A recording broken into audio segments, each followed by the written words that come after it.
السلام عليكم ورحمة الله وبركاته. إن الحمد لله والصلاة والسلام على أتمان الأكملان المتلازمان وعلى آله وصحبه أجمعين أما بعد. দর্শক শুকরিয়া আদায় করছি মহান রবের আলিশান দরবারে। আজকে আমরা জিলহজের প্রথম সলাতুল জুমা আদায় করলাম। আজকের এই 24শে জুলাই বলতে গেলে আমাদের জন্য বিজয়ের এক দিবস। এই জন্য বিজয়ের দিবস বলছি, ৮৬ বছর পরে স্বৈরশাসক কামাল আতাতুর্ক যে মসজিদটিকে বন্ধ করে রেখেছিল, মুসলমানদের হৃদয় থেকে বন্দি করে রেখেছিল তার আইনের বেড়াজালে, ৮৬ বছর পরে সেটি আমরা উদ্ধার হওয়ার মধ্য দিয়ে আজকে সলাতুল জুমা আদায় হলো। লাখো মুসল্লির তাকবীর ধ্বনিতে মুখরিত হলো, প্রকম্পিত হলো তুরস্কের ইস্তাম্বুলে মুসলমানদের এই বিজয়কে আমাদের বিজয় বলে আমরা যদি মনে না করি, তাহলে আমরা হারানো ইতিহাস ঐতিহ্যকে যেন ভুলে আছি। কারণ আয়া সোফিয়া অথবা হাগিয়া সোফিয়া 537 সালে সম্রাট জাস্টিনিয়ান প্রথমের সময়ে যখন নির্মিত হয়েছিল একটি গির্জা হিসেবে, বাইজেন্টাইন শাসকদের সময়ে এটি রাষ্ট্রীয় সভালয় হিসেবে ব্যবহৃত হয়েছিল। রাষ্ট্রীয় সভালয় হিসেবে ব্যবহৃত হওয়ার পর 1453 সালে মুসলমানদের রণতুর্যবাদক একজন নেতা, একজন লিডার, যার ব্যাপারে রাসূলুল্লাহ সাল্লাল্লাহু আলাইহি ওয়াসাল্লাম হাদিসের মধ্যে ভবিষ্যৎবাণী করেছিলেন, লা তুফতাহান্না কুসতুনতুনিয়া ফালা নি'মাল আমিরু আমিরুহা ওয়া নি'মাল জাইশু জাইশুহা। এই কুসতুনতুনিয়া, বর্তমান ইস্তাম্বুল বিজয় হবে, আর সেই বিজয়ে যে নেতা নেতৃত্ব দিবে কতই না উত্তম সেই নেতা, এবং তার সঙ্গে যে সেনাবাহিনীরা অংশগ্রহণ করবে কতই না উত্তম সেই সেনাবাহিনী।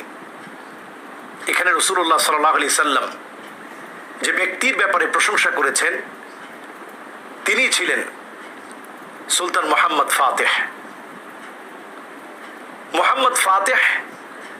তিনি অতি অল্প বয়সে মুসলমানদেরকে, এই তুরস্ককে তিনি বিজয় করেছিলেন। বিজয় পরবর্তী সময়ে তিনি পারতেন এই আয়া সোফিয়াকে খ্রিস্টানদের হাত থেকে দখলদারিত্বের মধ্য দিয়ে দখল করতে, কিন্তু তিনি তা না করে তাদের একটি স্থাপনাকে রাষ্ট্রীয় কোনো সম্পদ দিয়ে না, নিজের পকেটের টাকা দিয়ে তিনি ক্রয় করে নিয়েছিলেন। সুতরাং এমন একজন শাসক যিনি নিজের পকেটের টাকা দিয়ে ক্রয় করেছিলেন, ওয়াকফ অ্যাসোসিয়েশন করে তিনি ওয়াকফের আওতায় এই আয়া সোফিয়া, আজকের মুসলমানদের গর্বের যে মসজিদ, এই মসজিদটি তিনি মুসলমানদের হাতে তুলে দিয়েছিলেন এবং তিনি ওসিয়ত করেছিলেন যে বা যারা এটির আকৃতিকে নষ্ট করবে, যে বা যারা এই সম্পদটাকে নষ্ট করবে, তাদের উপরে আল্লাহর, ফেরেশতাদের, নবী করিম সাল্লাল্লাহু আলাইহি ওয়াসাল্লামের, সমস্ত মুসলিম শাসকদের এবং মুসলমানদের লানত তাদের উপরে পড়ুক। তিনি এই ওসিয়ত করে গেলেন। সুতরাং আজকে মিলিয়ে দেখুন, সেই সময় থেকে নিয়ে মুসলমানদের হাতে এই মসজিদটি ছিল। দীর্ঘদিনের ওসমানী খেলাফতের ইতিহাস বিজড়িত এই মসজিদ মুসলমানের হাতে ছিল সুদীর্ঘ বহু বছর। কামাল আতাতুর্কে সেটিকে জাদুঘরে পরিণত করে মুসলমানের এই সম্পত্তিকে নষ্ট করার চেষ্টা করলো, স্ট্রাকচার নষ্ট করার চেষ্টা করলো, মুসলমানদের মসজিদকে জাদুঘরে রূপান্তরিত করলো। আল্লাহ তাআলা তাকে লানতে পর্যবসিত করে নিশ্চিহ্ন করে দিলেন। তাকে স্মরণ করার মতো এখন কেউ নেই। যে বা যারা তাকে স্মরণ করে সকলেই তার নামের আগে পড়ে স্বৈরা শাসক ব্যবহার করে। সুতরাং সে চলে গেল, কি নিয়ে গেল?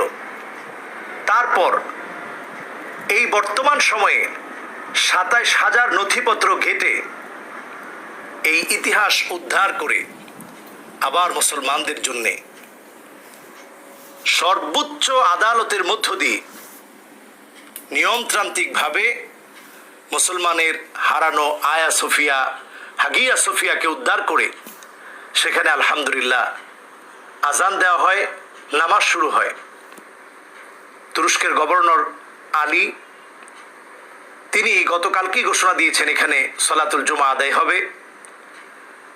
গতকাল থেকেই লাখো মুসল্লি এসে হাজির হয় আয়া সোফিয়াতে। ফজরের নামাজের পর থেকেই কোরআন কারীমের তেলাওয়াতের মধ্য দিয়ে ফজরের নামাজের পর থেকেই কোরআন কারীমের তেলাওয়াতের মধ্য দিয়ে এখানে ধর্মপ্রাণ মুসল্লিরা নামাজের পরপরই এখানে জুমার নামাজের জন্য অপেক্ষমান থাকেন। এবং আনন্দের বিষয় হচ্ছে নামাজের আগেও তারা সুউচ্চ কণ্ঠে লিল্লাহে তাকবীর, আল্লাহু আকবার ধ্বনি দিয়ে মুখরিত করে রেখেছিল আয়া সোফিয়াকে। এবং নামাজের পরেও লিল্লাহে তাকবীর, আল্লাহু আকবার ধ্বনিতে মুখরিত হয়েছে ইস্তাম্বুলের আয়া সোফিয়া। এই বিজয় যদি বরং কষ্ট লাগে তাহলে বুঝতে হবে যে আসলে আপনি সত্যিকার অর্থে ইসলামকে, মুসলমানদেরকে আপনি পছন্দ করতে পারেননি। এবং জেনে আরো বেশি আনন্দিত হবেন শুধু আয়া সোফিয়াকে নয়, রজব তাইয়েব এরদোগান একজন ব্যক্তি, রণতুর্যবাদক মুসলমানদের একজন লিডার, যিনি অত্যন্ত সুকৌশলী। তিনি বারবার চাচ্ছিলেন মুসলমানদের বিজয়ের জন্য কি করা যায়। আলহামদুলিল্লাহ এই বিজয় মুসলমানদের